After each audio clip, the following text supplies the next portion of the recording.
I have been using this Maker TH66 keyboard since February of this year. It's a little over 6 months. I don't have many complaints actually, um, maybe nitpicking, but the only thing I wish I had was the delete key, and so that's why I got this. This is the Gamakay LK67. It's a 65% board. It's quite similar to the Maker TH68, but that one had some complaints on Amazon, so I was hesitant to order it. And then on Prime Day, they had a deal for this guy. This is the keyboard. I bought it for around $65. This is the bare bone kit, by the way, not the whole keyboard. As mentioned, this is 65%. It's got RGB, hot swappable, supports both 5-pin and 3-pin switches. Triple mode, just like the TH66. Bluetooth, 2.4 gigahertz wireless, and of course wired. Also, it has kind of a mesh design in the bottom. The side also has some RGB effects. The RGB effect bleeds through this mesh design. Also, there is a RGB effect around the knob, and I think the knob will probably look nicer compared to this guy. I'm not too keen on the color of this knob, honestly. So overall, I like the looks of this one. Doesn't have feet, but has a gradient design, so that should be helpful. According to the listing, this is programmable using their own software, and they also list it as modular. Not sure what that means. My Maker TH66, I got them with the Gateron Pro Browns. So for this keyboard, I decided to try out the Akko CS Sponge switches. They're tactiles, and I got them at a really good deal. They were $11.99 on Prime Day for each pack of 45 switches. So I had to get 2 packs for $22.98. The presentation is really good, very well packaged, it appears, and oh wow, can't believe that this is $11.99. Let's take a look at the switches real quick.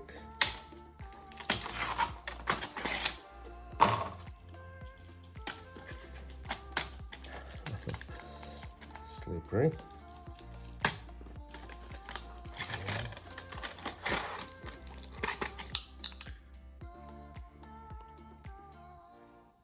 So 3-pin switches.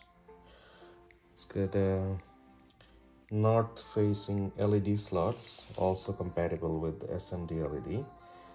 They're kind of similar to Gateron Brown Pros, but a little less 40 grams actuation force. And tactile is 60 grams versus 50 gram of the Gatorons. The total travel of 4mm is exactly the same. It is supposed to have 2 tactile pumps.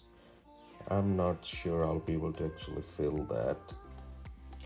And for keycaps, I will be using this drop MT3 Camillo keycaps that I had, and I love these keycaps.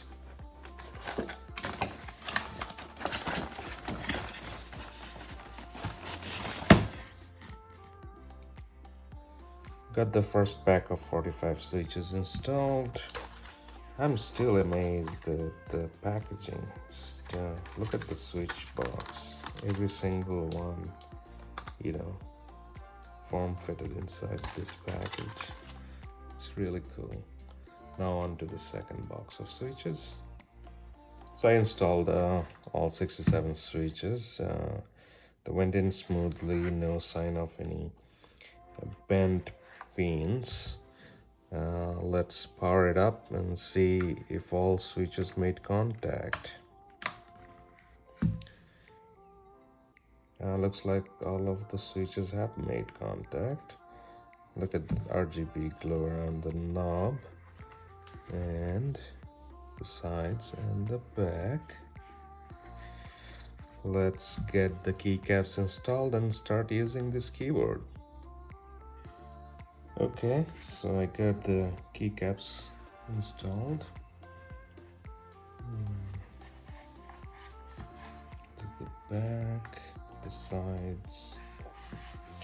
It's a little bit bigger compared to the TH66, both width and length, and also a little bit higher too. And this height could be a problem for me, honestly.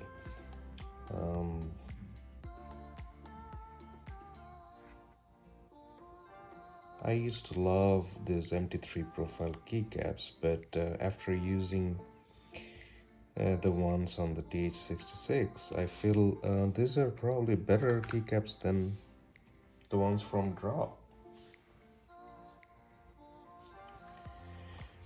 Now, in the box, it has a Wi-Fi dongle, or wireless dongle rather, and you know, keycap and switch puller, very nice looking USB-C cable.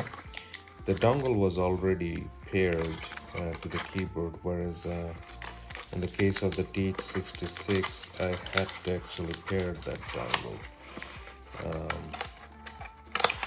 Another difference is that this knob does the volume up and down and play and pause, whereas for the TH66, when you press the knob, it mutes and unmutes your PC sound. Also in the box was the manual. Manual was actually pretty good. Very useful information. They could have made the fonts a little bigger, but that's all right. You know how you change the colors, change the brightness, speed, things like that. The other function layer keys, like the insert, home, and those are kind of spread out a little bit weird. And the software that I downloaded from their website, gamakay.com, actually I couldn't figure out how to save the settings changes. Nothing I did would save any changes, because I wanted to do, you know, function page up, say home, and function page down, and it didn't work. Let's hear a little bit of typing sound.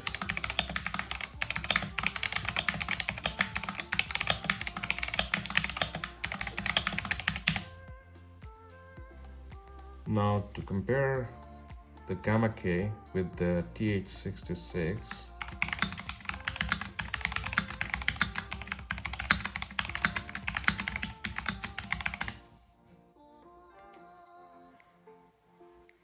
I'm not so sure this is a great keyboard, to be honest with you. The number one problem is that the firmware, you know, any setting changes could not be saved. Also, no feet, and the angle, you cannot adjust it, right? This tilt angle, and it starts off a little higher. Don't really like the branding.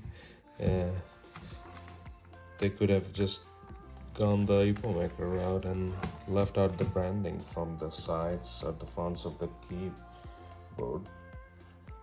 Now, as far as the switches go, the tactility is a little bit more pronounced compared to the Gateron Brown Pros. I'm probably gonna give it another week or two and see if it's a keeper or not. Thank you for watching.